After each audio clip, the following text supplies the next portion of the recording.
ठक्क हरियाली है ठ्याक्क दामी रहेछ क्या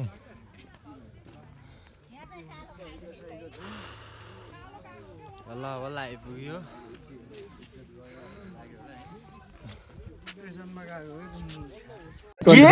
के बोले भाइ अब के बोले के जथाभावी बोले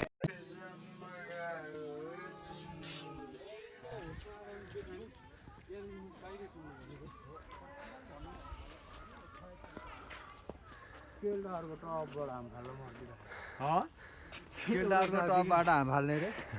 के भन्छ हाम्रो त्यस्तो हाम फाल्नु हुँदैन रे अरु जे भयो ए यही हो यही हो एउटा यस्तो माइन्ड फ्रेस हुन्छ भनेर मात्र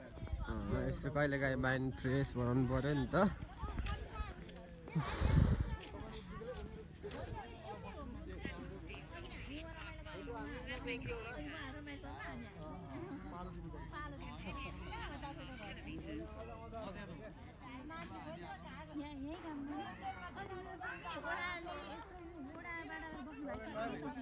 हजुर दाइ